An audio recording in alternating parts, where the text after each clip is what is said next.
자, 이제 네. 우리 시작하도록 할까요? 네. 네, 기도하겠습니다. 하나님 아버지, 감사합니다. 저희들에게 이렇게 큰 복을 주셔서 우리가 하나님의 음성을 듣는 은혜를 얻습니다. 하나님께서 세상을 사랑하셔서 베푸신 바 생명의 말씀을 듣사오니 이 시간도 함께 하셔서 주의 영이 저희를 가르치게 하시옵소서. 감사하옵고 예수님 이름으로 기도하옵나이다. 아멘.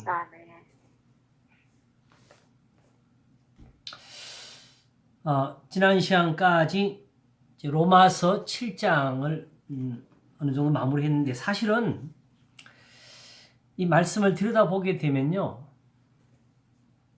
그 한 절이 아니고 단어 하나하나에 사실은 그 풀 게 상당히 많이 있어요. 근데 그걸 풀면 풀수록 사실은 더 풍성해지는 거고 또 다른 데 가서는 그만큼 더 쉬워지는 건데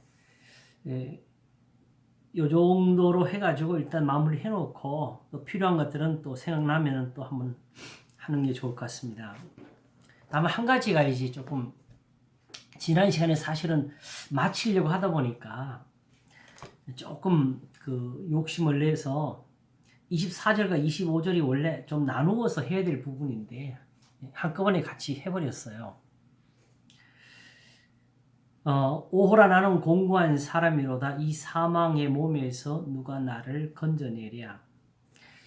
이게 절대로 어떤 그 도덕적이나 양심적인 어떤 고민에서 나온 말이 아닙니다. 그리고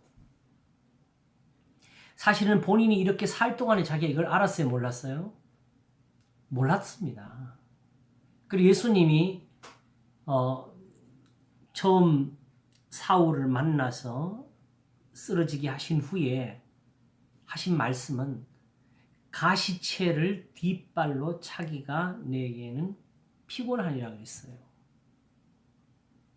그리고 사도 바울도 자기가 긍휼을 얻은 까닭은 알지 못하고 했기 때문에 그렇다고 했습니다. 그러므로 실제로 이렇게 고민을 자세히 쓰고 정말 내가 하는 일, 내가 알지 못하는 일까지 자기가 쓸 수 있었던 것은 요거는 분명히 예수님을 만난 후에 깨달은 말을 말씀한 거예요. 그러므로 본질적으로 예수님이 아니었으면 사도 바울이 지금도 여전히 이렇게 살 수밖에 없었어요. 그리고 그 예수님은 어떤 요즘 우리가 흔히 하는 설교의 그 어떤 말의 아름다움이나 어떤 그 감동의 멘트로 해서 돌아선 것이 아니고 바로 부활을 예수님에게서 본 것입니다. 나는 네가 핍박하는 예수라 할 때 사도 바울은 주님이 살아나신 것을 본 거예요. 그래서 고린도전서 15장에서 맨 나중에 만삭되지 못하여 난 자 같은 내게도 보이셨느니라고 한 것입니다.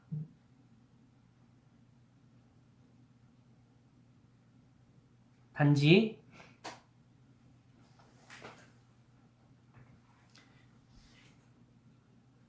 예수님의 말씀 그것만 가지고도 된 것은 아니었어요. 왜냐하게 되면은 사도 바울이 등장하는 것은 사도행전에 등장하지만은 이 사람의 나이로 봐가지고 예수님 십자가에 못 박힌 거 이 사람이 그때까지 다 예수님 알았던 거고 그가 본 것들이고 예수님의 행하시는 모든 것에 대해서도 그가 들었던 거잖아요. 그러므로 다른 일들과 똑같이 예수님을 보고도 믿지 않았던 사람입니다.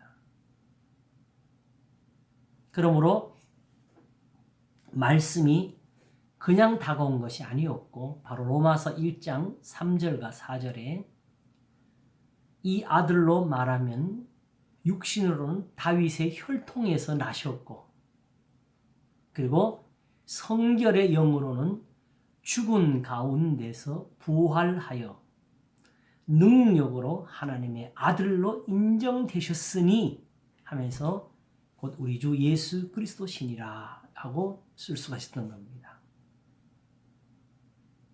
사실은 어떤 면에서 보게 되면은 이 시대에 살고 있는 사람들은 정확히 예수님의 죽음도 부활도 제대로 경험을 못하고 사는 사람들이에요.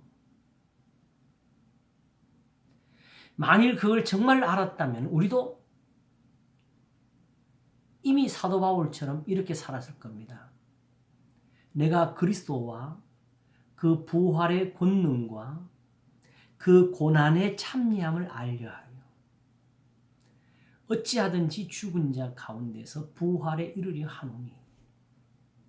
지금 이미 우리의 모든 삶이 그렇게 돼 있었을 것이고 이미 교회에서 모든 가르침이 거기에 맞춰져 있었을 거예요.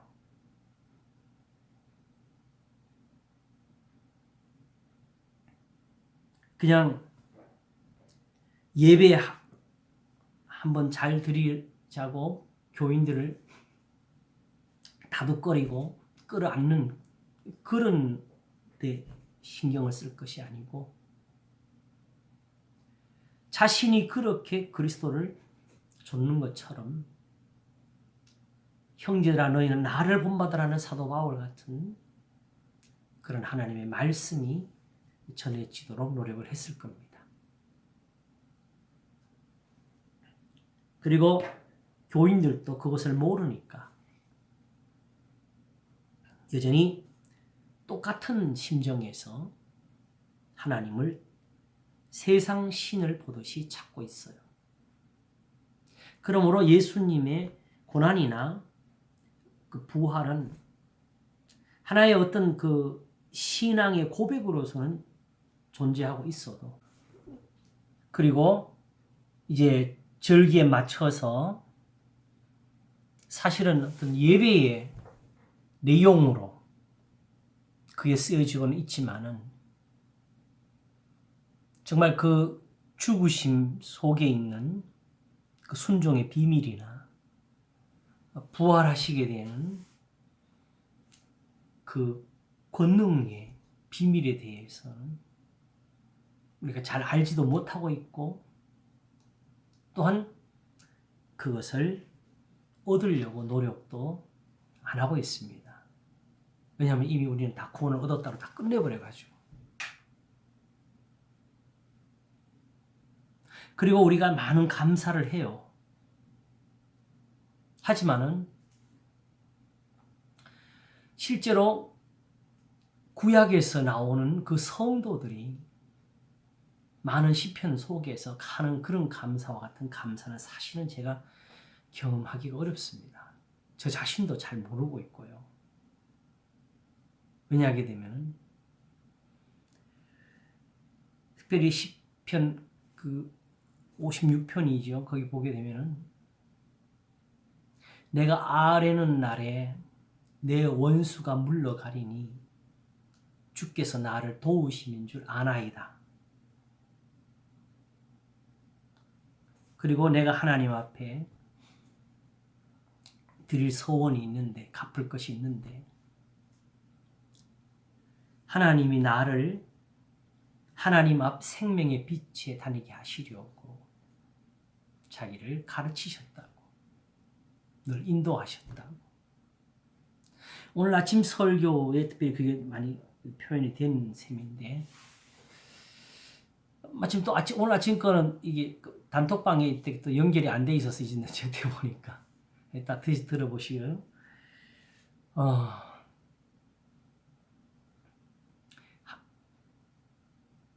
마치 제가 마지막에 이 표현을 했어요. 그 실제로 우리가 늘 내 마음대로 쓰는 건 손발이고, 그렇죠? 네. 입술을 움직이고, 뭐 어디 귀를 기울이고 다 하지만 궁극적으로 들어온 소리가 내 머릿속에서 그렇게 신호로 들어가가지고 지금처럼 이렇게 머리가 이해를 하고, 또 지금 과학이 다 밝혀서 아는 바처럼 빛이란 것도 하나의 그 색깔마다 신호가 다 다른 파장이잖아요. 그게 들어와서 우리한테 이런 시각적인 효과를 주고, 또 우리 그 먹는 음식물들이 소화가 되면서 흡수가 되는 모든 과정은 우리가 조절을 못해요. 그렇죠? 소화가 안 된다고 내가 소화를 막 좀 해라고 마음대로 할 수도 없고, 그 궁극적으로 보게 되면 사람이 살았느냐 죽었느냐는 실제로는 손발이 아니고 안에 있는 심장이 멎으면 끝나는 거잖아요.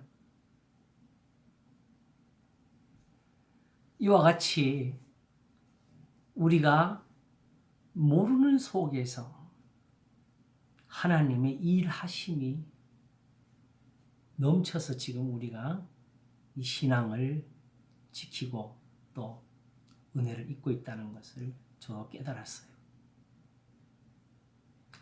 하나님은 무엇을 받으시기 위해서 이것을 여신 것이 아니고, 지난 주일에 설교한 것처럼 하나님이 이스라엘을 애굽에서 건져내시고 홍해를 가르신 그 장소에서 있는 이스라엘에 받는 그 영광, 그 권능의 장소를 보면, 그걸 보면서 이는 하나님이 영원히 거하실 처소라고, 이게 주의 손으로 지으신 성소라고 했습니다. 그때 성막도 없었잖아요. 그냥 이스라엘이라는 그 이름으로 해서 된 것도 아니고,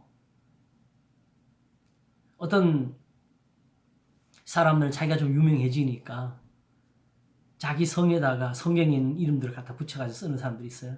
다윗이라고, 그리고 사무엘이라고. 그렇게 한다고 자기가 다윗이 되나요? 야곱이 그냥 야곱입니까? 하나님께 그런 사랑을 받아야 야곱이지요.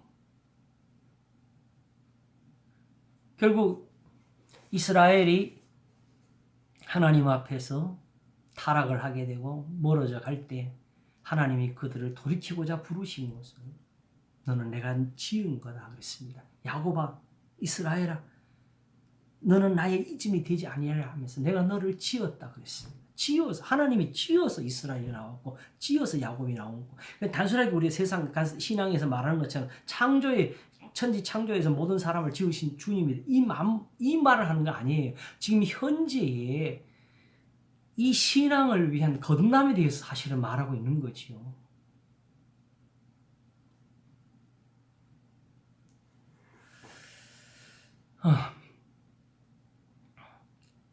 그 아침 설교가 뭐였냐면은, 오랜만에 옛날 했던 설교를 한번 다시 한 것 같아요. 레위기 16장인데 바로 첫 번째 대속죄 일을 교훈하시고 그걸 시작하시는 날인데, 바로 속죄를 왜 하느냐? 아사셀 염소 2마리, 하나는 속죄 제물로 삼고 하나는 산채로 속죄제가 되게 하고,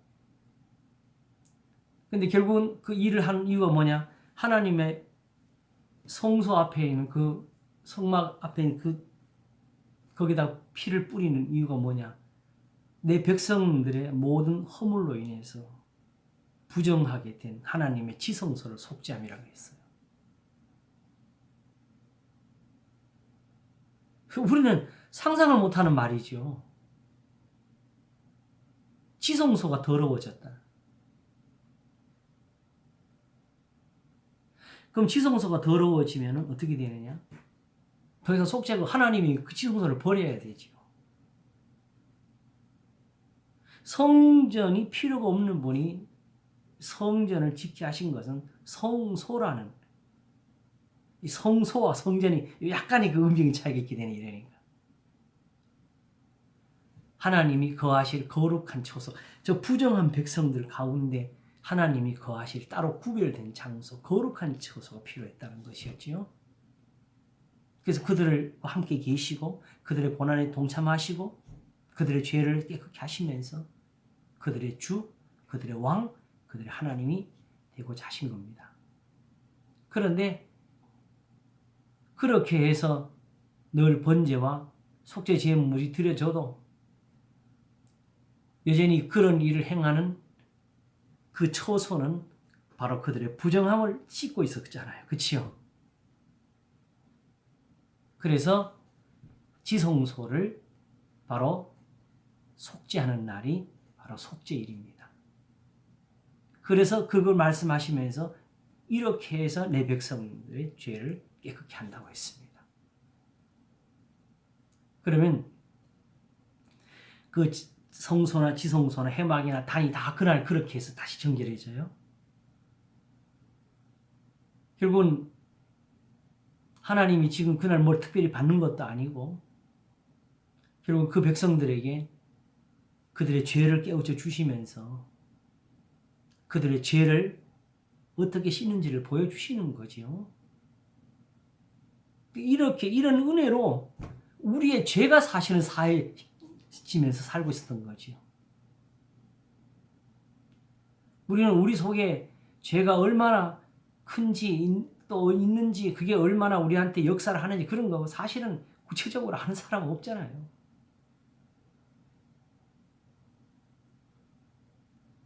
그러므로 지금 우리한테 계명을 가르쳐 주시고 선한 길을 보여주시는 게 이제 와서 심판을 이렇게 따로 하는 것이 아니었다는 것. 우리를 죄에서부터 구원하고 계셨다는 것이고 이것이 지난번에 우리가 말씀드린 것처럼 율법의 정죄라는 것을 따로 있게 한다고 했잖아요. 그렇죠? 세상 죄에서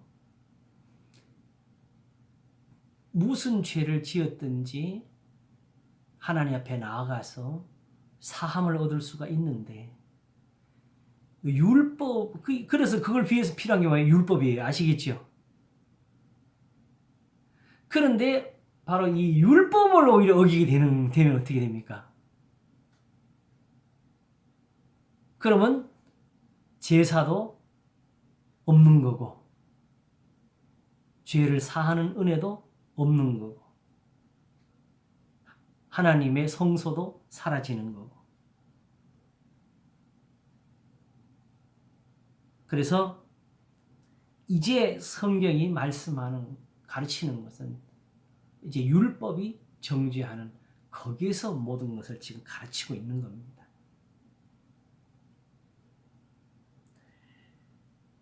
요한 1서가 끝에 말씀한 것은 모든 죄가 다 사함을 얻는다 그랬어요. 그런데 사함을 받지 못하는 죄도 있도다 하면서 여기에 대해서 내가 구하라고 말하지 않겠다고 했습니다. 그것은 오히려 뭐였겠어요? 요한 1서에서 말하는 서로 사랑하라는 그 계명을 버리는 그 사람들에게는 더 이상 죄 사함의 은혜가 없다는 것을 말씀해 주는 거지요.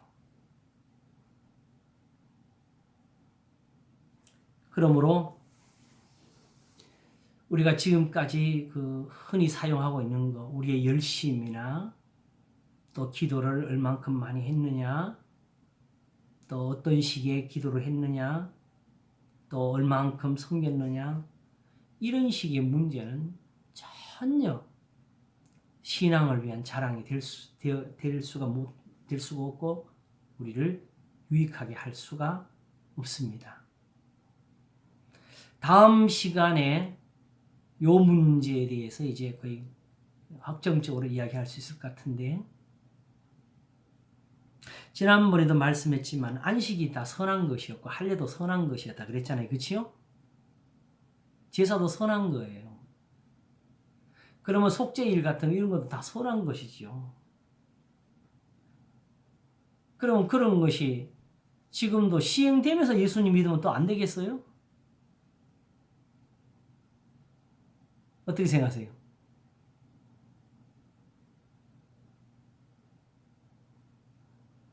힘들어요. 그거 제사 다 하려면. 근데 양념. 힘든 걸 떠나가지고 그게 사실은 은혜였다니까요. 그렇게 해서 사실은 죄를 덜 짓게 되면 은혜가 큰 거지요. 그래서 죄가 당한 것은 은혜가 더 넘친다니 했잖아요. 그렇게 해서 죄가 안 짓는다는 보장이 없잖아요. 예? 지성소가 계속 더러워지는데. 그래도 덜 짓지요. 그 직접 눈으로 보는. 안 그래도 지금 어차피 죄 지으면은 우리 몸을 더럽히는 죄를 진다고 고린도서가 가르치잖아요. 고린도서는 오히려 지금 고린도 교회와 같이 그런 저게 잘못을 저지르는 것을 지적하면서 하나님의 성전을 더럽히면 하나님이 그 사람을 멸하시리라고 경고를 했잖아요. 네. 그리고 깨닫는 모르는 것보다는 몰라도 지금 그렇게 하고 있으니까 오히려 그런 경험을 가지면서 더 경건할 수 있으면 더 유익이 되지요. 그렇지 않은 걸 하나님 왜 주셨겠어요, 이스라엘에?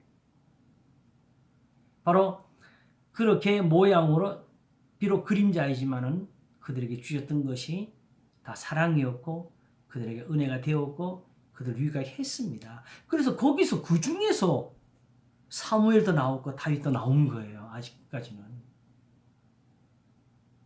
그런데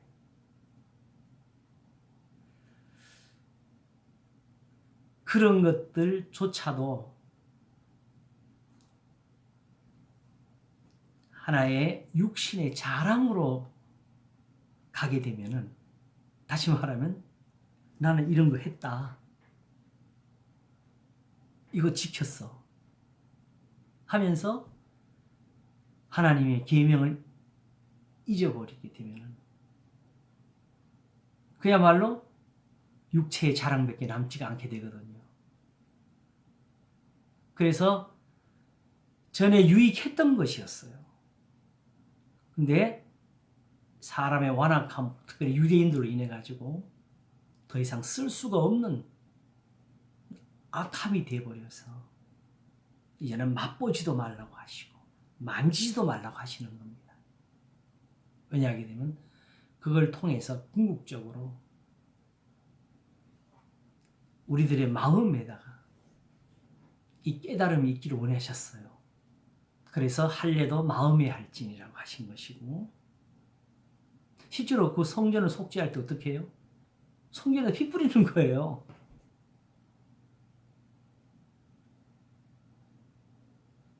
근데 그런 제사를 드리게 될 때 그 제사에 참여하는 사람들, 아사셀을 특별히 보고 그 염소 한 마리를 끌고 한 사람이 이제 끌고 나가거든요. 그럼 나가서 그 속죄 염소를 들판에다가 이제 내보내놓고 그 사람 돌아오게 된다고요. 그 사람이 악한 일이 했어요? 선한 일이 했어요? 선한 일 했죠. 예. 근데 그 사람 돌아와서 몸을 씻고 그죠. 정결하게 해야 됩니다. 그 일을 했기 때문에 부정해졌어요.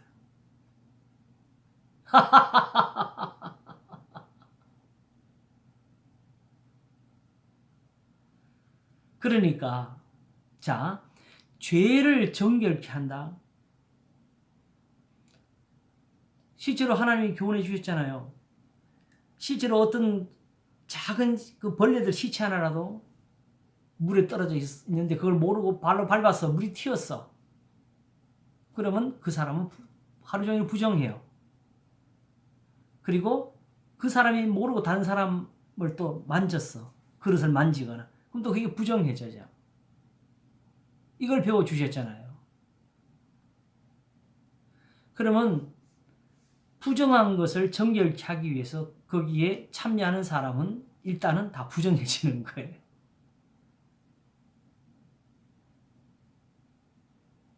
하나님이 바로 지성소에서 그런 일을 하셔서 지성소가 더럽혀진 거잖아요. 다른 악을 행하신 것이 아니고.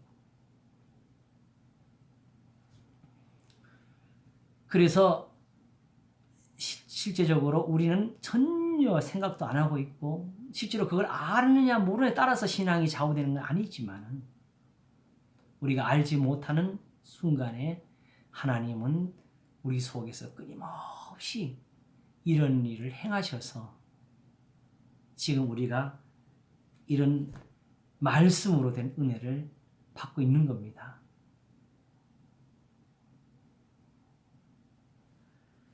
자, 그러므로 세상에서 있는 그 범죄하고 이제 율법이 정죄하는 그 차이를 우리가 이제 좀 아실 수가 있죠.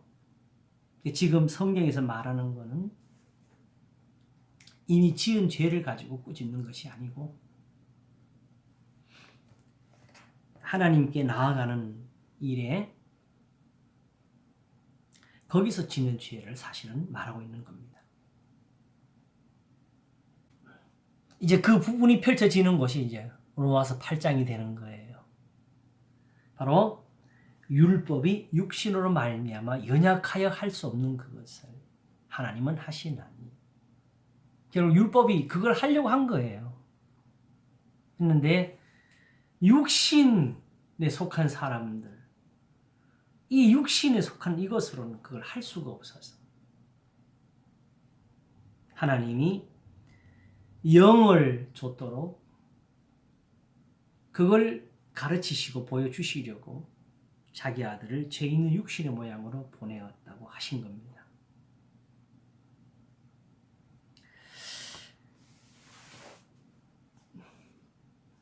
그러므로 자기 스스로 헤아릴 수가 없고 자기 스스로 깨달을 수가 없는 가운데서 이렇게 육신에 속해 있는 사람들은 예수님이 바울에게 오신 것처럼 되지 않으면 정확히는 거기서 나올 수가 없습니다. 제가 짧지 않은 신앙생활을 하면서 하나님의 교회에서 본 많은 것 중에 뭐가 있느냐. 담임 목사님이 가르치는 것과 상관없이 교인들이 다 각자 자기 신앙생활을 하고 있는 그런 모습을 제가 많이 봤어요. 어떤 면에서 가장 보수적인 교회에 아주 대표되는 그 교회에서 그렇게 엄한 목사님이 계셨는데도 교인들은 그분의 지도와 상관없이 살더라고요.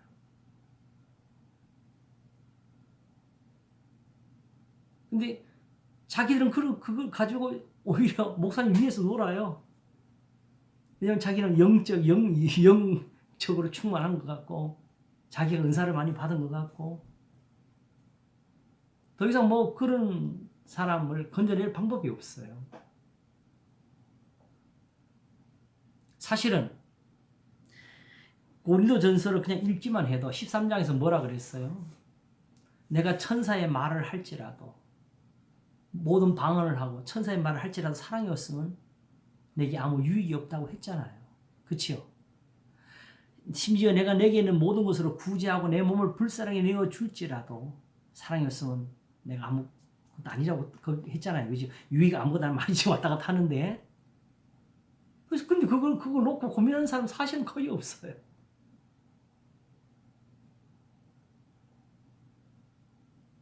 그러니 지금 예수님이 또 오셔서 이와 같이 하신다고 예수님 앞에 무릎을 꿇겠어요? 우리가 저때 저 사람들보다 더 낫지도 못하는데 결국은 사도 바울이 본 것처럼 죽음 가운데서 부활하여 능력으로 하나님의 아들로 인정되셨으니 곧 우리 주 예수 그리스도시니라가 이게 다가와서 그 사람을 돌이켜 살리지 못하면 제가 볼 때는 오호라 나는 공고한 사람이로다 이 말조차도 할 수가 없습니다. 자기는 거기 빠져서 그게 자기의 자랑이고 그게 자기가 받은 은사고 은혜라고 여기고 살고 있으니까.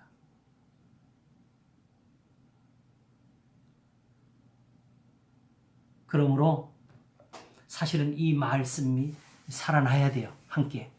우리 주 예수 그리스도로 말미암아 하나님께 감사하리로다. 하나님이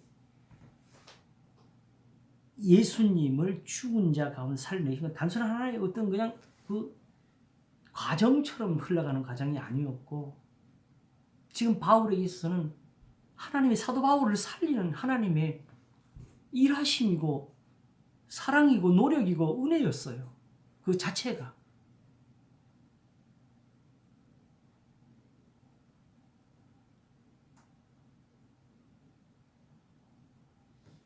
그냥 그 하나의 육신의 기회로 사용돼서 단순히 절기를 위한 부활, 이렇게 사용돼서는 안 됩니다.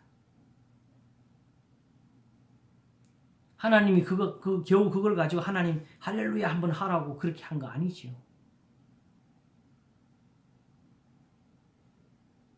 예수님을 보면서, 그 부활을 보면서 바울처럼 그리스도와 그 부활의 권능과 그 고난의 참여함을 알고자 하는 그런 사람들이 만들어지기를 원하신 거죠. 지금 우리가 하고 있는 이런 그 성경 공부가 하나님의 은혜로 되어진다면 바로 그런 하나님의 부르심 속에 한 부분이 될 겁니다. 사실은 이렇게 알았어도 이게 단순하게 다른 사람을 비평이나 하고 정죄하는 도구로만 남는다면 이것도 의미가 없죠. 그렇지요?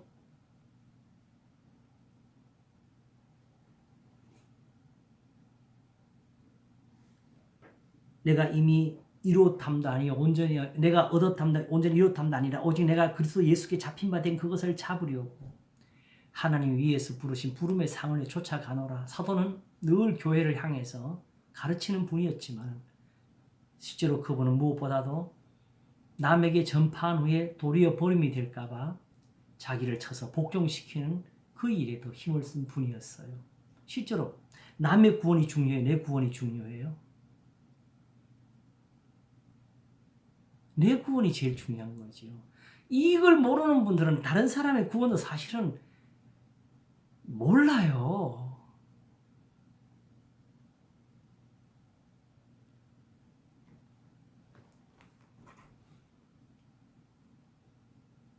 그냥 예수님이 날 위해 죽으셨습니다. 감사합니다. 이 표현이 아니고 지금 바울처럼 이만큼 된 것을 이만큼 알도록 해주시고 이렇게 해서 건져주시는 이런 사랑.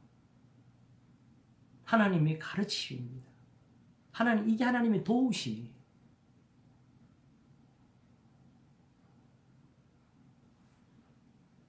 그런데 이렇게 사실은 배우지를 못하면 우리는 또 그동안에 우리도 그랬잖아요. 보고도 알지를 못하는 사람이었잖아.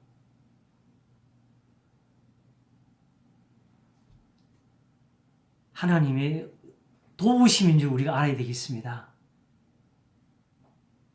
그리고 이 감사는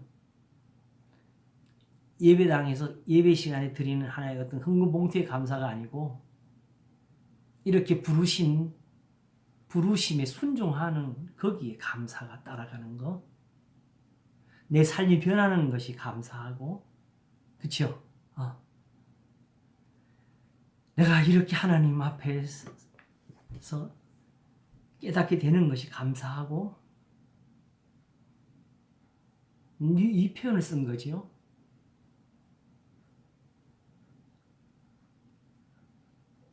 아직 다 완전한 것은 아니지만 우리가 지금 구원을 받고 있는 걸 느끼지요. 하나님이 우리를 건지고 계시고 지키고 계시고 사랑하고 계시고 돌보고 계시고 이런 걸 표현해서 말씀이 육신이 되어 우리 가운데 거하심에 우리가 그 영광을 보니 아버지의 독생자의 영광이요 은혜와 진리가 충만하더라고 한 것이었습니다.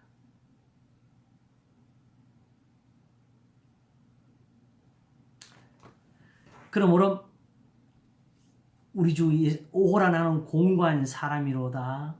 이 사망에서 누가 나를 건져내라는 말씀과 아울러 우리 주 예수 그리스도로 말미암아 하나님께 감사를 여드는 여기까지 적극적으로 이르러서 정말 하나님께 감사하여 이 신앙을 지키고 또 이 믿음을 지켜가는 그런 자리에 서면 우리가 복을 받은 겁니다.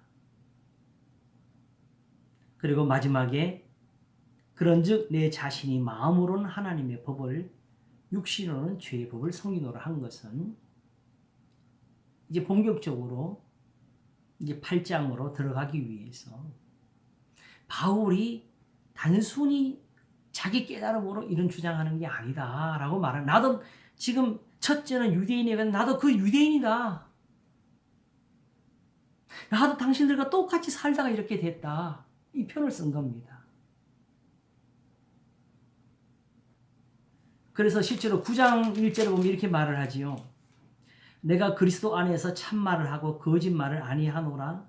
내게 큰 근심이 있는 것과 마음에 그치지 않는 고통이 있는 것은 내 양심이 성령 안에서 나로 더불어 증거하노니 나의 형제 곧 골육의 친척을 위하여 내 자신이 저주를 받아 그리스도에서 끊어질지라도 원하는 바로라. 저희는 이스라엘 사람이라.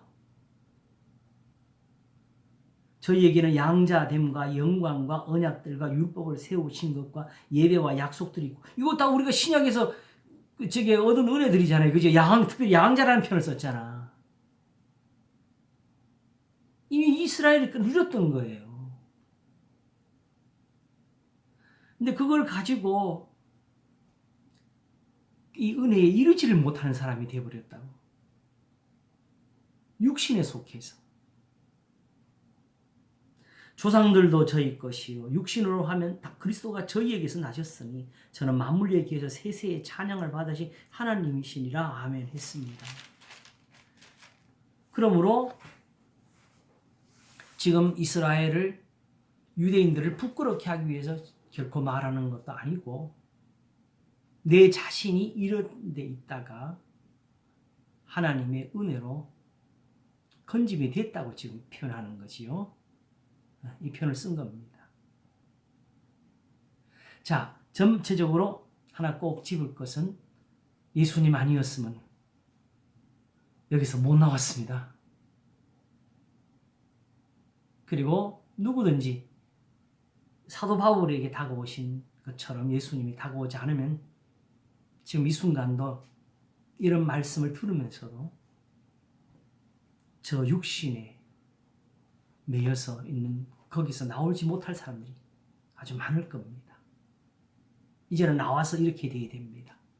8장으로 이제 가겠습니다. 그러므로 이제 그리스도 예수 안에 있는 자에게는 결코 정죄함이 없나니. 이 편에 이제 우리가 충분히 이미 앞에 익힌 것 같아요. 그죠? 지금 정죄는 율법의 정죄를 다루는 거라고 했잖아요. 특별히 이 정죄를 말하는 이유는 지금 유대인들이 그리스도인들을 향해서 악하다고 지금 그들이 정죄를 하고 있거든요. 저런 정죄는 없다는 거죠. 뭐 부모를 공경하든지 이웃을 사랑하든지 자기 재물을 나눠주든지 그들은 상관이 없어요. 저들은 할례와 자와 무할례자가 같이 섞여 살고, 저들은 우리처럼 안식일도 안 지키고, 저들은 절기도 외면하고, 더 이상 예루살렘 성전에서 예배도 안 한다. 이거잖아요. 그리고 본질적으로는 앞에서 말씀드린 그게 쓸모없는 것이 아니라 그게 하나님께로 가는 길이었어요. 그게 율법의 선함이었습니다. 그러나 그게 육신의 일로 들어가다 보니까 이제 모양도 본받지 말라고 하신 거지요. 그래서 흉내도 내지 않고 사는 그리스도인들이 그들 눈에는 얼마나 악하게 보였겠어요.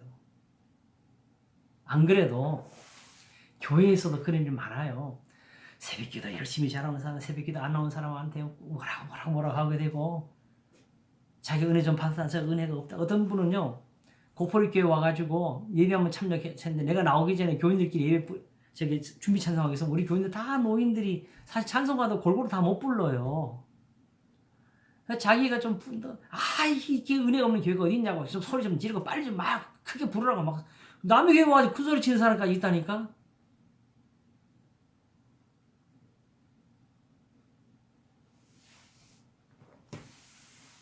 그런데 유대인들의 눈에 그리스도인들이 어떻게 보였겠어요? 그러나 바로 이제 그리스도 예수 안에 거하게 되면은 이제 옆에 우리 절대적으로 해도 강조를 해야 될 표현이 성경에 가장 신약에 특별히 많이 표현하는 표현 안에라는 표현입니다. 우리 안에, 내 안에, 주님 안에, 하나님 안에. 자, 요거 여기서 좀 정리하고 가겠습니다. 흔히 그 요한복음 17장 예수님 마지막 기도에서 내가 아버지 안에 아버지께서 내 안에 계신 것 같이 저희도 우리 안에 있어 하나가 되게 하게 하시며 이렇게 나오지요. 그래서 이 표현을 이해하려고 온갖 해석들을 많이 했어요. 특별히 삼위일체를 풀기 위해서 계란을 놓고 노른자, 흰자, 껍데기를 이야기한 사람들도 있었고 해를 놓고서 해의 본체가 있고 거기에 빛이 있고 열이 있고 광채가 있고 막 이런 식으로 그 열은 성령이고 빛은 예수님이고 막 이런 표현들. 또 어떤 사람은 이렇게 그릇이나 병을 가지고 물을 담아요. 담아놓고 그걸 다시 물 속에 집어넣어요. 그러면 물 속에 병이 있고 병 속에 물이 있다고. 제가 이런 분들한테 좀 뭐라 그러지요? 예수님이 지금 내 안에 계시죠? 내 안에 계시죠? 이런 식으로 사람을 이렇게 그 시험하는 사람들이 있어요. 그래서 내가 그분한테 한번 크게 뭐라 그런 말이 있는데 당신 안에 있는 분이 예수님이 어떻게 알아요? 그거 증명할 수 있어요. 내가 거꾸로 그랬어요. 예수님이 어떻게 생긴지 봤어요? 그 예수님이 지금 그 예수님하고 맞습니까? 막 그랬어요. 전국까지 차를 타고 내가 차 태워서 나가면서 길거리에 어떤 분이 걸어가는데 내가 차 모실까 했더니 타더라고. 타자마자 닥자고 나한테 예수님 안에 계시죠? 예수님 마음에 안에 예수님 내 안에 계시죠? 내 안에 예수님. 화가 나가지고 그냥 막 뭐라 그랬어요. 이런 식으로 돌아다니지 마시고 집안일 좀 하고 계시라고 내가 그랬어요.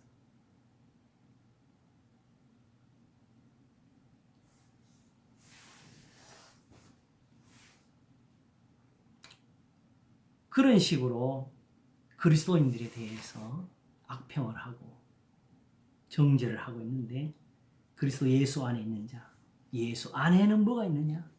성경에서 말하니 안에는 교훈을 가리킵니다. 아시겠죠? 예수님의 가르치신 대로 살아가는 것을 예수님 안이라고 해요. 그럼 우리 안에는 어떻게 예수님이 내 안에 거하라 나도 너희 안에 거하리라 하셨어. 이건 또 뭐예요? 그럼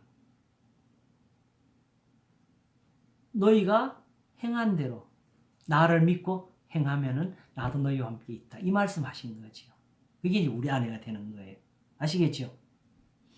예수님이 하늘에서부터 영으로 돼가지고 우리 안에 각자에 들어와 있다.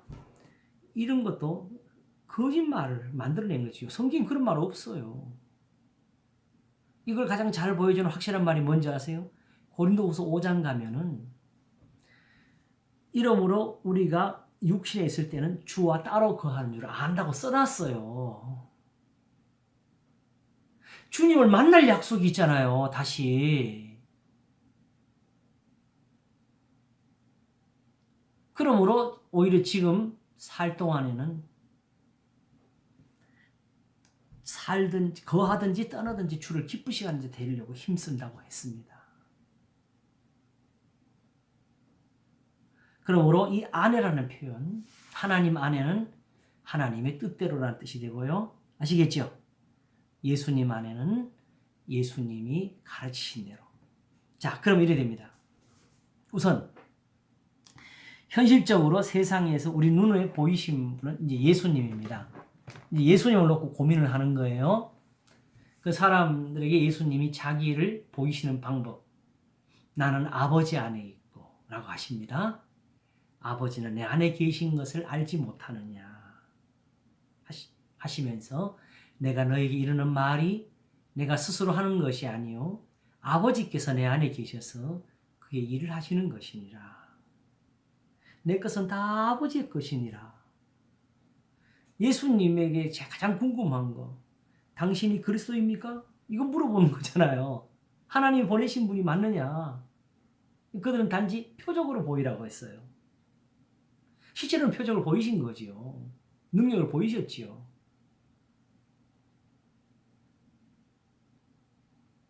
그런데도 불구하고 그들이 구하는 것은 조상들처럼 광야에서 40년 동안 만나를 먹던 조상들처럼 해줄 수 있느냐고 그렇게 구하는 거였거든요. 근데 그 복을 받을 사람이 지금 그 지경이 돼가지고 있겠어요? 그 조상들은 40년 동안 광야를 헤맸어도 결국은 여호수아와 함께 가나안 땅을 들어가서 지금의 이스라엘을 세웠는데 하나님이 세워주고 하나님이 지켜준 나라도 지금 다 빼앗겨가지고 짓밟히고 있는 그 사람들이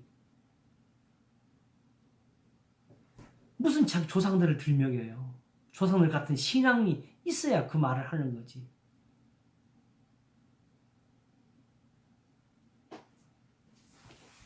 그러므로 나는 아버지 안에 있고를 말씀하는 이유가 뭐예요?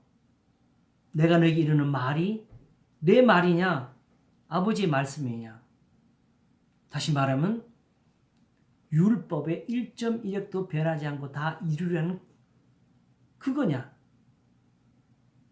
너희가 성경에서 영생을 얻는 줄 생각하고 이 성경을 상고하거니와 이 성경이 나에 대해서 말하지 않느냐. 여기서 오는 많은 착각들은 구약에 가서 예수라는 글자 찾으려고 해요. 그게 아니고 예수님의 말씀.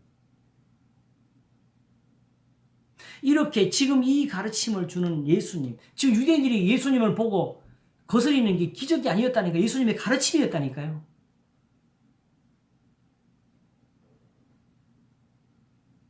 그럼 이걸 믿는 것이 하나님 뜻이 아니냐. 원래 너희 조상들이 믿었던 게 이거 아니냐. 시편이 이걸 말하지 않느냐. 선지자가 이걸 말하지 않느냐. 율법이 이걸 말하지 않느냐. 그래서 모세의 말을 들었다면 또 내 말을 들었을 터인데 그러나 그의 글도 믿지 않거든 어떻게 내 말을 믿겠느냐 하셨고 우리는 이런 말을 들어도 그렇게 실감이 못 가는 이유는 우리도 아직 율법이 예수님이 가르친 것처럼 안 보여서 그래요. 또 율법에 대한 그런 사모함도 없고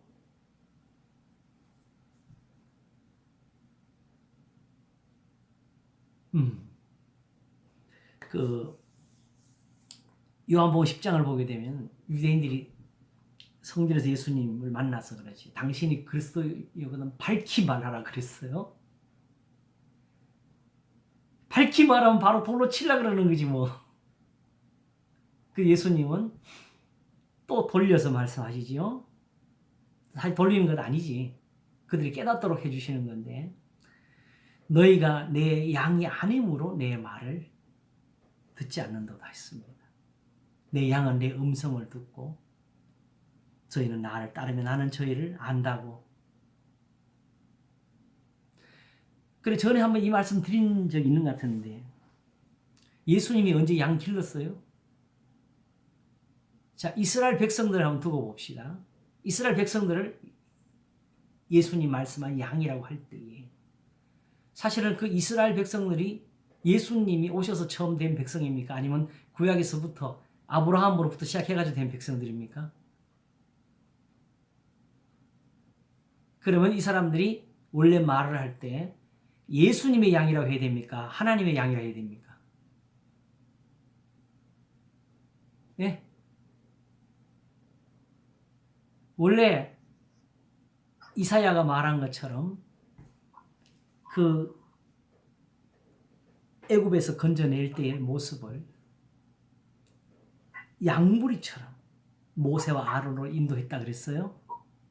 그리고 다윗은 여호와는 나의 목자시라고 했고 그럼 원칙적으로 지금 이스라엘은 이제 우리 이방인들처럼 처음 신앙을 접하는 사람들이 아니고 그들은 얼마든 예수님 앞에 대어들고 의문을 말하고 질문을 할 수 있는 그런 지식을 가진 사람, 율법의 사람들이에요. 아시겠죠? 그런데 그 율법을 듣고 알고 있으면서도 예수님을 안 믿는 이유는 그 율법을 이미 믿고 순종하는 사람과 보고도 순종치 않는 사람이 있는 거죠. 그러니까 똑같은 이스라엘이라도 하나님의 양이 있고 하나님의 양이 아닌 사람들이 있는 거예요. 아시겠죠? 그런데 예수님이 바로 그렇게 말했어요. 원래 아버지의 것인데 이제는 내게 주셨고. 어떻게? 원래 아버지 것은 어떻게 됐어요? 아버지 말씀을 가지고 순종하고 따르게 했던 사람들이잖아요. 그렇죠? 그러니까 이제 그 똑같은 말씀을 지금 그동안에 바리새인, 사두개인, 제사장들, 율법사, 서기관들, 레위인들을 통해서 다 막혀버리고 있던 거. 듣지 못하게 되었던 거. 그 하나님의 음성, 주인의 음성, 목자의 음성이 지금 예수님에게 들립니다. 내 양은 내 음성을 듣는다고 했을 때 예수님 목소리의 색깔을 말했겠어요? 말씀의 내용을 가리킨 거지요. 그래서 요한복음 6장에 너희도 가리내라 할 때에 베드로가 주여 영생의 말씀이 계심에 우리가 니게로 가오리까라는 그 말씀을 거기에 적게 된 거지요.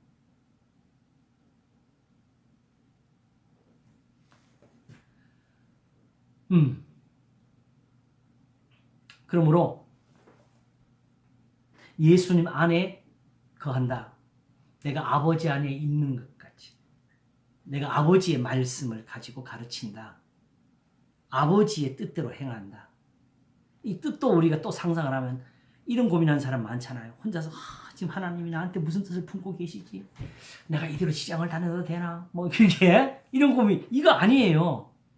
이게 성경 말씀이 계명을 가리키는 거예요. 하나님 뜻을 모르겠어. 우리 거짓말하는 겁니다. 이거 미신입니다.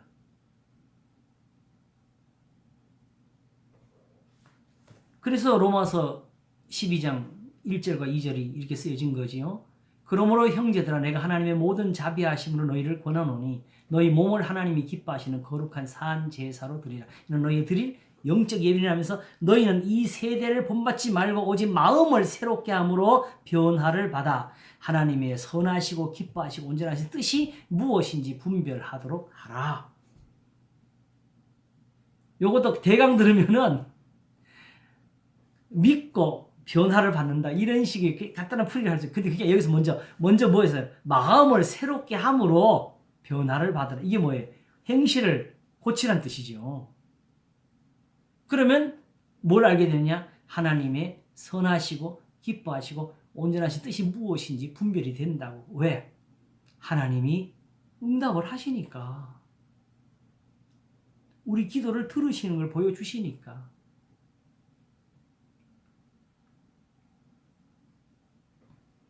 자, 뜻이 이제 아시겠죠? 나는 아버지의 뜻대로 이 모든 걸 행한다는 것이 나는 아버지 안에 있다는 뜻입니다. 예수님 우선 모든 순서가 이래요. 자, 하나님이 이제 계신다는 것에 대해서는 역사적으로 어떤 이단도 서로 갈라짐이 사실은 없어요. 문제는 이제 예수님이 누구시냐 이게 이제 삼위일체에서 다툼인데 어쨌든 하나님이 계시는데 예수님에 대한 질문은 이겁니다. 당신이 과연 하나님 보낸 분이냐에 대한 질문이에요. 아시겠지요? 그 구약에서는 여호와가 하나님이다. 이걸 보이시려고 구약을 우리에게 주셨고, 이제 그게 이제 적어도 이스라엘에게서 하나님은 한 분이시다. 여호와는 하나님이시다.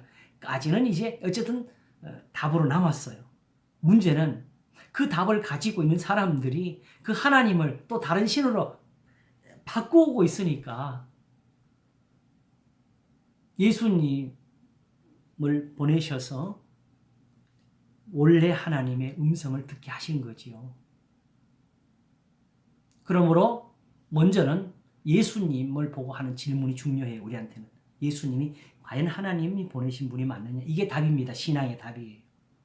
아시겠죠? 이 신약이 구약의 그것과 같은 거예요. 이렇게 이제 구약 말씀을 신약이 맞추면 안 됩니다. 왜? 신약을 우리가 다 모르고 사는 사람이 신약 시대에 살면서 신약을 우리가 다 몰라요. 근데 무조건 구약 성경 신약 끼워 맞추는 것처럼 위험한 일이 없어요. 신학자들이 감히 그런 일들을 수도 없이 했더라고. 말씀을 있는 대로 다 믿어야지. 자기가 좋아하는 어떤 구절이나 자기가 특별히 은혜를 받는 어떤 그런 데서 그걸 찾아가지고 모든 성경을 거기 끼 맞추는 거. 우리 신학의 사조 속에 뭐 언약 신학이라든지 그런 식의 이름을 붙이면서 신학의 사조를 만들어가는 거. 당짓기지요. 거기 들어가면 하나님이 안 계십니다. 그건 죄 짓는 겁니다. 중요한 게 있어요. 요즘 와가지고 제가 이제 교리에 대한 중요성도 몇 번 언급을 한 걸 알 수 있을 것입니다. 그런데 그 교리가 하나님의 계명에 대한 가르침이나 거기에 대한 순종의 뜻을 따르는 곳에 서 있지를 못하면 교리도 하나의 육신의 일로 남게 됩니다. 그걸로 서로 편을 가르고 그것으로 정죄하고 아시겠죠? 그거는 단지 어떤 문제가 벌어졌을 때 역사적인 배경 속에서 우리가 지켜야 될 걸 찾은 겁니다. 근데 그게 전부가 아니에요. 본질적인 것은 성경에서는 왜 그런 구체적인 교리를 그렇게 안 가르쳤냐? 그게 중요한 것이 아니고 말씀대로 사는 게 중요해서 그랬거든요. 근데 결국은 이런 것을 버리고 결국 세상에 속한 사람들이 자꾸 문제를 만들어내는 거예요.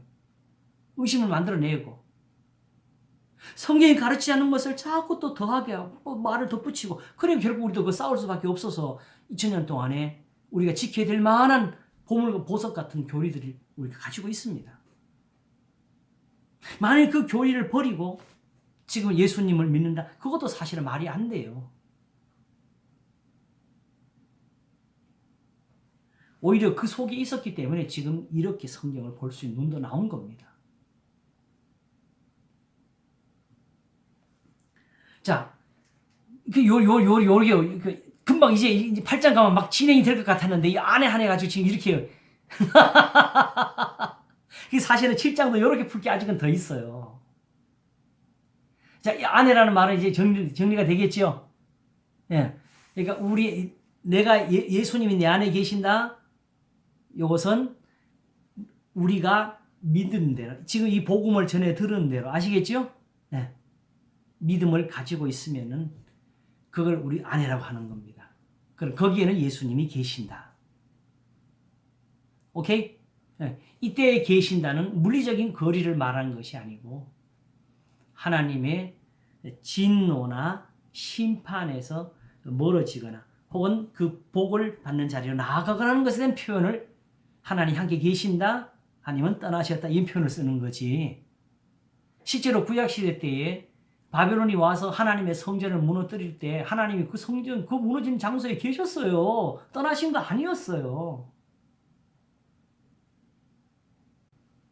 심지어 세상에서 시를 즐기면서 성경에 있는 그 단순한 표현을 가지고 자기가 빠져있게 되면 그런 표현 하나도 그걸 가지고 자기 유리한 대로만 해석하려고 하니까 그게 있는데 못 벗어나는 거죠.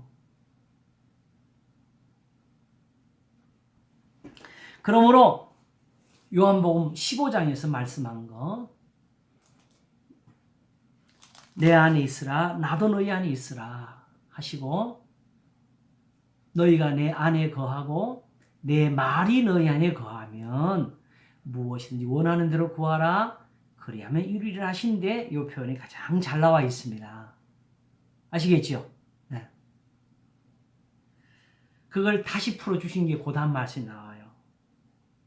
아버지께서 나를 사랑하신 것 같이 나도 너희를 사랑하였으니 하시면서 내가 아버지의 계명을 지켜 아버지의 사랑 안에 이제 이렇게 사랑 안에로 갑니다. 안에 있는 것 같이 너희도 내 계명을 지키면 내 사랑 안에 거하게 될 거라고 하셨습니다.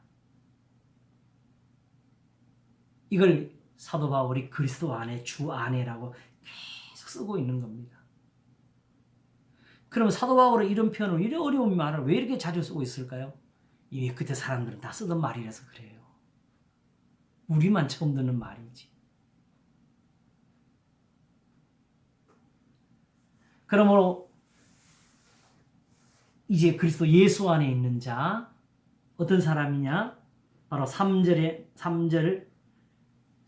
나오는 거 율법이 육신으로 말미암아 연약하여 할 수 없는 그것을 하나님은 하시나니 어떻게 하느냐?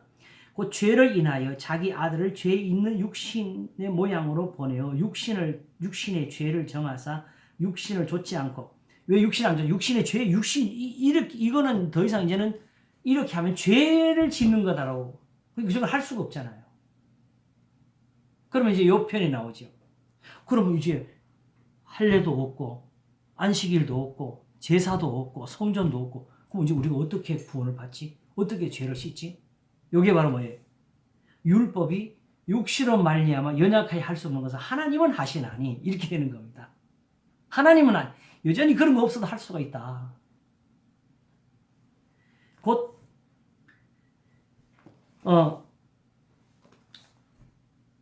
죄를 인하여 자기 아들을 죄 있는 육신의 모양으로 보내요. 죄 있는 육신의 모양으로 보내놓고 그 죄 있는 모양을 가지고 어떻게 사느냐?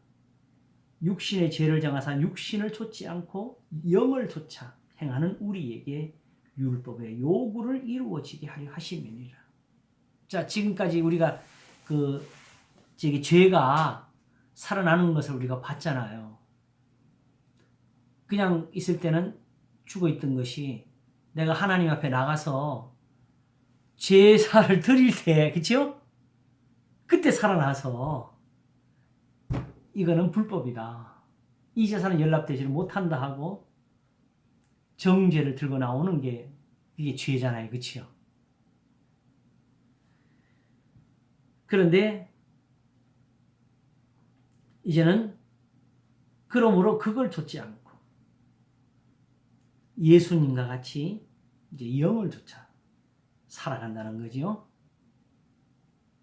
그러니까 더 이상 육신에 있는 죄, 거기 있는 죄는 그리스도인들에게는 이제 없는 겁니다. 그거 하나도 없이 하나님은 모든 죄를 씻을 수가 있다는 거지요. 그거는 하나의 교훈에 불과해서 사실은. 원래 하나님 생각해보세요. 전에도 말씀드렸지만 어떻게 염소와 양을 가지고 우리 죄를 씻어요? 말이 안 되는 거였잖아요. 근데 하나님은 그걸 했어요, 안 했어요? 그걸 죄 씻어요, 안 씻었어요? 씻으셨어요. 그러면 하나님께 어떤 권능이 거기서 해석이 가능하지? 하나님은 양 한 마리 가지고도 사람의 죄를 씻을 수가 있다. 이런 하나님이 되시는 거죠. 권능인가 아닙니까? 권능이죠.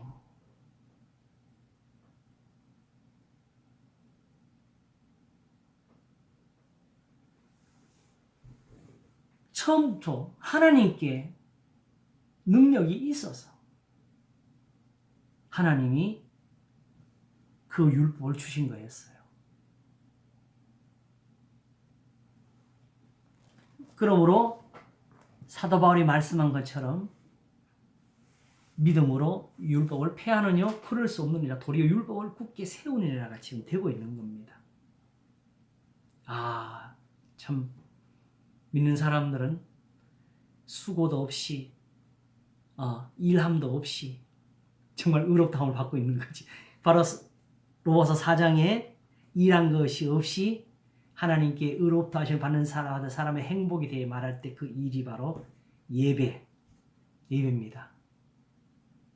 성김, 제사 예법의 성김을 가리키는 겁니다. 할례로부터 시작해가지고. 아시겠죠? 네. 성경에서 일은 예배를 가리키는 거예요. 전에 말씀을 드렸지요. 원래 히브리어가 예배를 일하다 해서 가져왔다고. 그걸 영어로는 어떻게 옮겼어요? 서비스로. 서비스는 서비스한 사람은 다 servant, 종이 되는 거죠. 그래서 여호와의 종들은 복을 받는 겁니다. 하나님은 하나님께 와서 봉사하라는 계명을 주시지 않고 내 이웃을 내 몸과 같이 하라는 그 명령을 자기 종들에게 주셨습니다.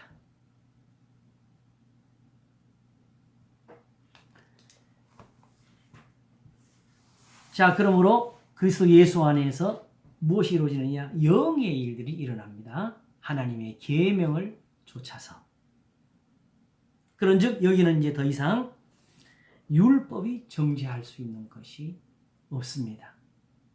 이 표현을 갈라디아서 5장에서 성령의 열매를 말하면서 이 같은 것을 금지할 법이 없느니라고 쓴 겁니다. 왜? 그리스도 예수의 사람들은 육체와 함께 이 육체, 뭘 박았어? 못 박았냐? 이 제사 드리는 거, 이런 것들을 그냥 함께 육체를 못 박아버렸다는 거예요. 이런 육체 나한테 없다. 근데 그 박을 때 왜 박았느냐?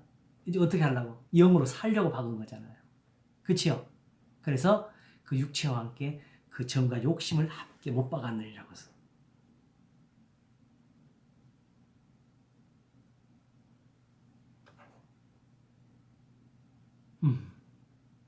우리가 성령으로 살면 또 성령을 따라 행할지니 헛된 영광을 구하여 서로 다투고 싸우고 이렇게 하지 말라고 가르치지요. 그런 거 보게 되면 그냥 교훈을 주고 계신 게 아니고 이미 갈라디아 교회도 그 정도로 문제가 나오게 될 때는 다툼, 싸움이 있었나 봐요. 그래서 실제로는 4장 다 끝나고 5장 들어가면 그리스도 예수 안에서는 할례나 무할례가 소용이 없대. 사랑으로서 역사하는 믿음뿐이라 하면서 너희가 서로 물고 먹으면 멸망할까 조심하라 하고 그래서 오직 서로 사랑하라고. 사랑은 율법의 완성이라고. 율법을 다 이루느니라고. 그걸 가르치잖아요. 그러니 육신에 빠진다는 게 얼마나 무서운지 이미 서로 물고 먹는 일들이 벌어지고 있어요. 그래서 거기서 서로 사랑하라를 배워주는 말이 성령을 좇아 행하라로 표현된 겁니다. 바로 성령의 열매를 뒤에 말하기 위해서 쓴 것이고 그리고 육신의 일은 지난번에 말씀한 것처럼 거기서 본 거지요. 그렇게 일이 갈라디아 교회에 그런 일이 일어나고 있다는 걸 말한 거예요, 사실은.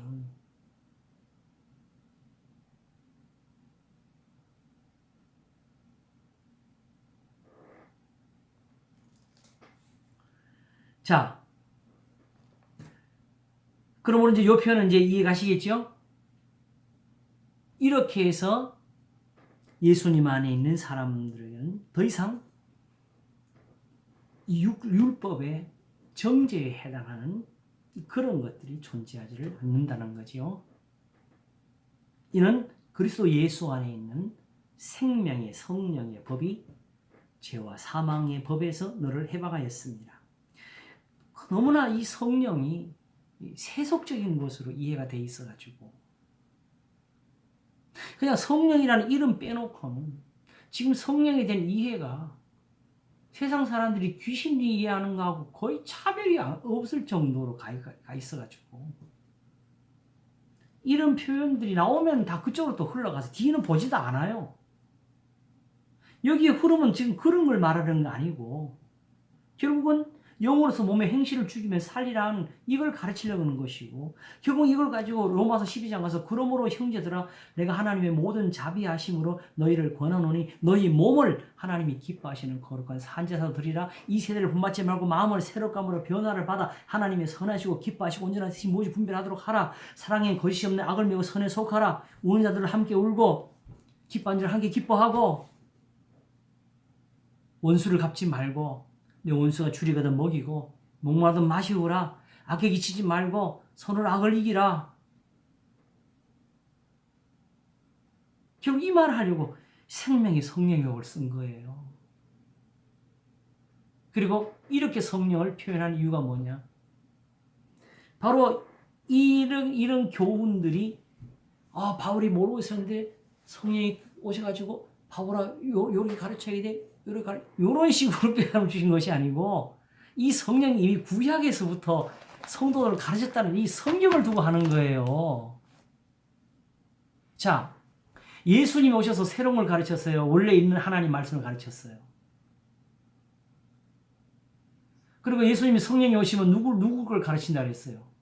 예수님이 거라 그랬잖아요. 내 거는 다 아버지 거고 성령이 가르치는 건 내 거라고. 그러면 결국 성령에서 듣는 것은 뭘 듣게 돼요? 예수님이 하시는 것처럼 아버지의 말씀을 듣게 되는 거지요. 구약 성경이지요. 여기 성경이 기록되어 있는 게 이게 성령의 인도하심이에요.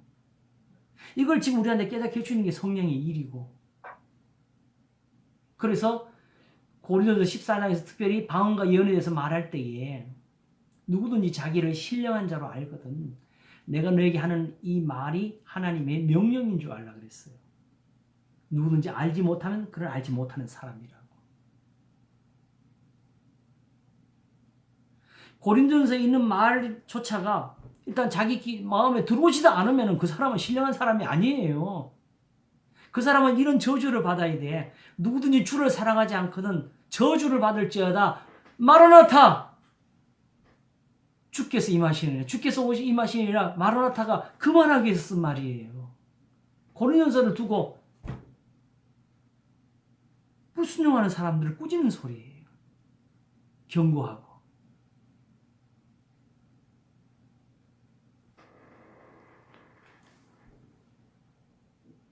그러니까 이제 앞으로는 성경에서 성령 하면은 말씀을 가리키는 걸로 우리가 이해를 하는 거죠. 네. 물론 이제 그 성령이 그 인격이시니까 네. 성령이 또 따로 말씀한다는 이런 표현들이랑 그 부분은 그냥 그대로 이해하시고 네. 바울 사도가 이제 서신에서 교훈을 주기 위해서 사용하는 거 성령의 인도하심을 받으라 성령을 조치라 이런 교훈들은 항상 그렇게 들으시면 되겠습니다. 네. 여기서도 성령의 법이라고 그랬잖아요. 예. 그 구약의 율법이죠. 그렇지, 구약의 율법이죠. 계명이죠, 계명. 그렇죠. 바로 예수님이 오셔서 자기를 건져주신 그 법. 자기가 지금 우리 주 예수 그리스도로 말미암아 하나님께 감사를 하는 그 법이 지금 생명의 성령의 법이 되는 거고 그것은 바로 계명이 되는 거죠.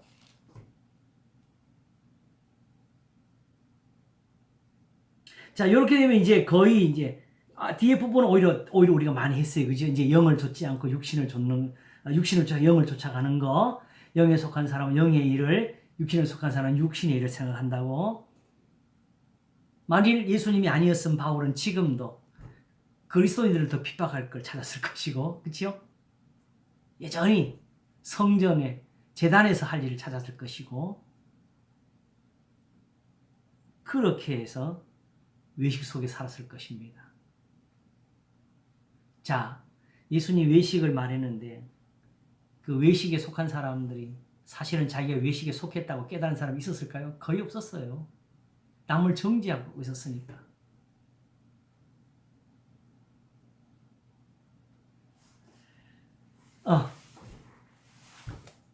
좀 도움이 되셨습니까? 그러면요, 목사님 예. 오늘 몸도 안 좋으신 것 같은데. 예. 네, 조금 일찍 끝내죠. 예, 그러시죠. 네. 그래도 좀 다음 딱 적당히 끝날 것 같아요. 그렇죠? 네, 네. 7장이 조금 모자랐던 부분이 8장하고 연결되면서 잘 채워진 것 같습니다. 네.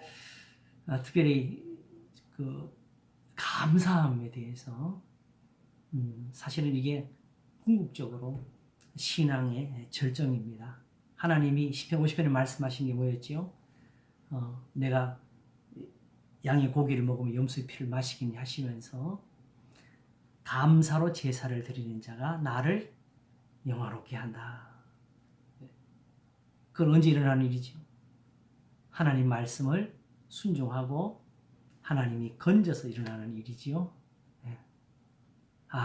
그러니까 그 율법에서 그 우리가 지금 말하는 육신의 일들도 다 선물이고 다 은혜의 수단이었는데 그렇죠.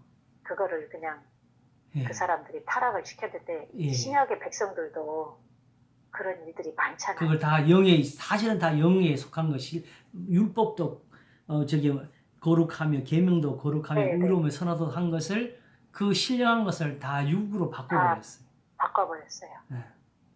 그래서 아예 거기는 이제 모양도 맞지 말라고, 만지도 말라고, 맛보지도 말라고, 맛보지도 말라. 우리 신약의 백성들도 만만치 않아요. 저도 사실은 지금 이걸 다 벗어나기가 쉽지 않을 거예요. 어디선가 지금 그게 살아가지고 네. 나를 그렇게 이끌고 있을 거예요. 저희들도 어디인지 모르게 다 묻어 있어요, 그게. 네. 그러므로 목사님 나를 감사합니다. 여기서 목사님이 계셔서 나를 여기서 건져 주실 분은 예수님입니다. 그러니까 지금 예수님이 우리한테 지금 이걸 은혜를 주고 계시잖아요. 그러니까 주님이 지금 우리한테 지금 이걸 하고 계시는 거죠. 네, 네, 네. 주여, 감사합니다. 너무 감사합니다, 예, 목사님. 수고하셨어요. 다음 주에 또 네, 뵙겠습니다. 다음 주에 또 뵐게요. 예, 감사합니다. 네, 네. 기도하겠습니다. 네. 감사합니다, 목사님. 예, 하나님 아버지, 주님의 도우심을 받습니다. 하나님이 세상을 사랑하신 그 사랑을 얻습니다. 말씀이 육신이 되어 우리 가운데 거하심에 우리가 그 영광을 보니 은혜와 진리가 충만하더라 한 것을 우리가 함께 봅니다. 우리도 정말 알지 못하여서 살았던 이 사망의 몸을 가지고 있었는데 우리 주님이 우리를 건지셔서 이렇게 하나님께 감사할 수 있는 사람이 되었습니다. 무엇보다 먼저 이렇게 건져주심을 감사하옵나니 저희가 이 감사함으로 늘 섬길 수 있도록 또한 도우소서. 아멘. 감사하옵고 우리 주 예수 그리스도 이름으로 기도하옵나이다. 아멘. 아멘. 감사합니다. 수고하셨습니다. 감사합니다. 감사합니다. 네, 수고하셨습니다. 다음 주에 또 봬요. 예, 또 다음 주에 뵙겠습니다. 다음 주에 또 뵙겠습니다. 예.